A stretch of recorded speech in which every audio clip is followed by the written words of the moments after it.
The crown didn't crack overnight. It shattered the moment the palace realized their golden couple had built a glittering empire on smoke, mirrors, and a charity with secrets no one could explain. For years, they were untouchable. The runaway prince and the dazzling outsider who rewrote the royal rulebook and fled across the ocean with cameras chasing their every smile. They spoke of freedom, of truth, of building a new legacy beyond the palace gates. And the world believed them, or at least wanted to, because fairy tales don't end when the carriage turns into a content deal. But behind the glossy speeches, the sold-out galas, the documentary confessions, and tearful interviews, something else was growing.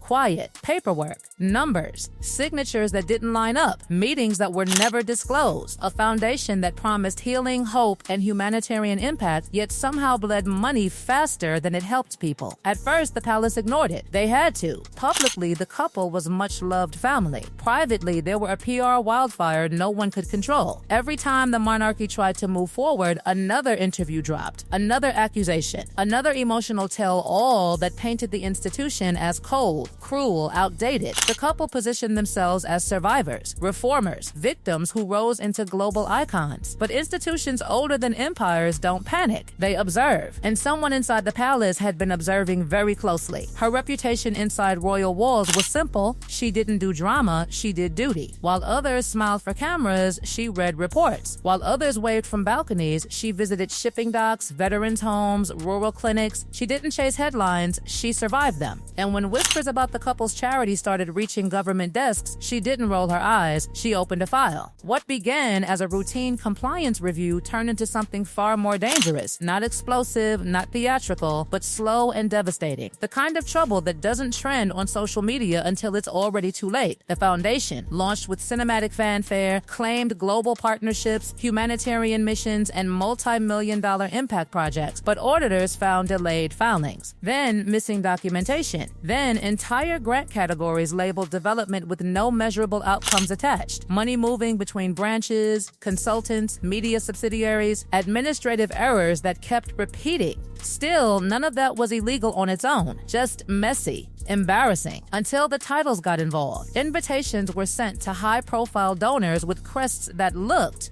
familiar. Speeches overseas introduced the couple with royal styles that technically still belonged to them, but were never meant to be used for private ventures. Foreign officials rolled out diplomatic courtesies usually reserved for working royals. Security, motorcades, state receptions, the optics blurred into something the palace could not allow. The impression that the crown itself endorsed this operation. And that's when the quiet royal decided silence was no longer protection. It was risk. A closed-door briefing was called. No leaks, no photographers. Just senior advisors, constitutional experts, and stacks of cross-reference documents from regulators on 2 continents. The conclusion wasn't dramatic. It was worse. The monarchy's name was drifting into someone else's balance sheet. Across the ocean, the couple kept smiling, posting, producing, signing deals. Their brand was empathy mixed with rebellion, royalty without restraint. They spoke about service constantly, but their foundation spending showed soaring production costs, luxury travel under outreach. Consultants paid more than field programs received. The ratio between storytelling and substance was uncomfortable. Meanwhile, public sentiment was shifting in ways the couple didn't see coming. Sympathy had carried them far, but sympathy has an expiration date when results stay vague. Quietly, people began comparing. The silent princess who logged hundreds of engagements a year without cameras. The future king funding climate innovation with audited transparency. The unglamorous grind of traditional duty versus the cinematic narrative of modern royal activism. One felt old-fashioned. The other started to feel performative. Inside the palace, the line was drawn with surgical precision. Not a public attack, not a banishment, a boundary. No more blurred representation, no more implied endorsements, no more appearances overseas that could be mistaken for official royal duty. If the couple wanted to run a global foundation, they could, but without the gravitational pull of the crown bending the rules around them. A letter was drafted,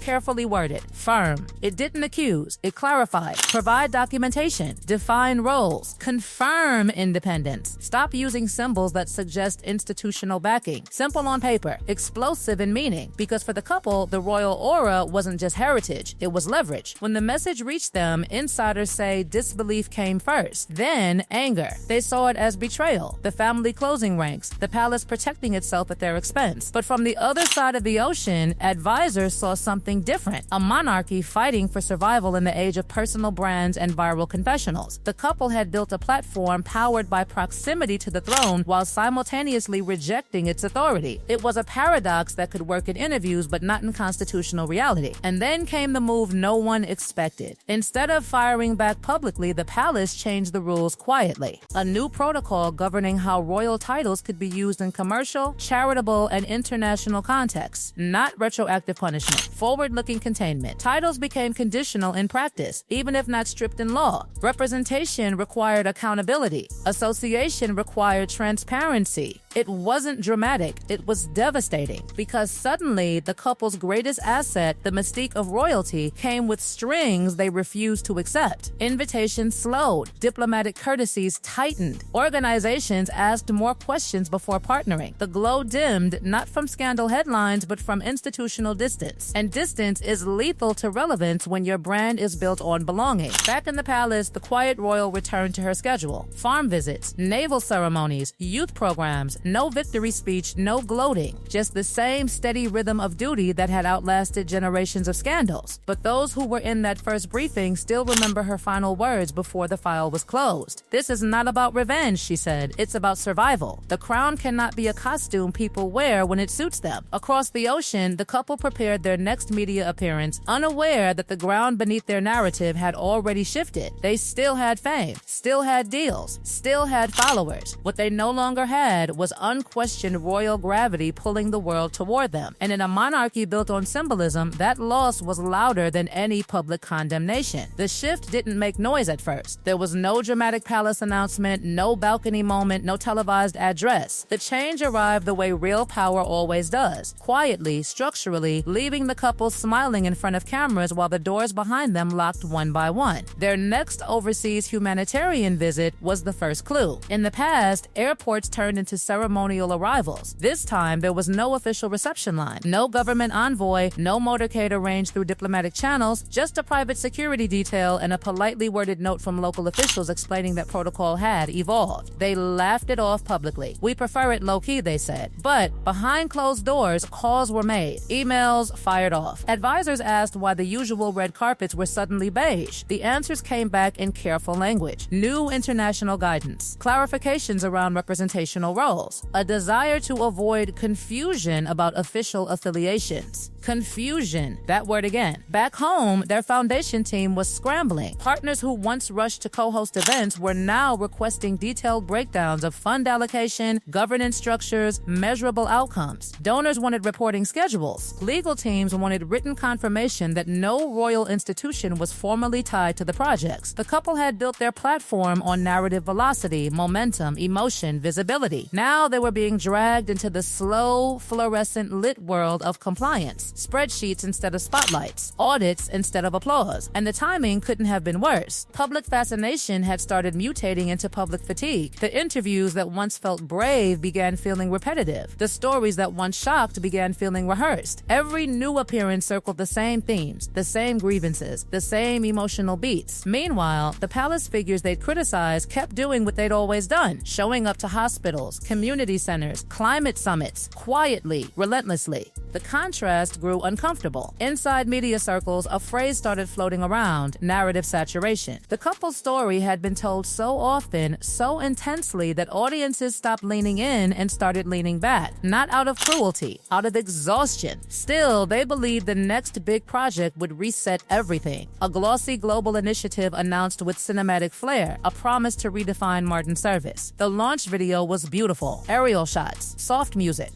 carefully chosen words about compassion and impact. But within hours, online commentators began asking the question that now followed them everywhere: where does the money go? Not in a hateful way, in a practical way. The world had changed. Transparency wasn't optional anymore, and the palace's new protocol had quietly set a standard that made everyone else look at philanthropic ventures with sharper eyes. Reporters who once focused on family drama now requested financial clarity. Talk show hosts who once asked about about feelings now asked about frameworks. Even supportive outlets began using phrases like operational restructuring and governance review. The couple felt it. The ground was no longer solid admiration. It was shifting scrutiny. Inside their home, tension thickened. They had always presented a united front, love against the system, partnership against tradition. But stress reveals fault lines that fairy tales never mention. Advisors disagreed on strategy. Some pushed for a total rebrand away from royal identity. Others argued that distancing further would erase the very thing that made them globally relevant. Every path forward required giving something up, and neither of them had ever been good at shrinking. Meanwhile, back at the palace, the mood wasn't celebratory. It was cautious. The quiet royal who had initiated the boundary watched developments with the same calm focus she'd had from the start. This was never about humiliation.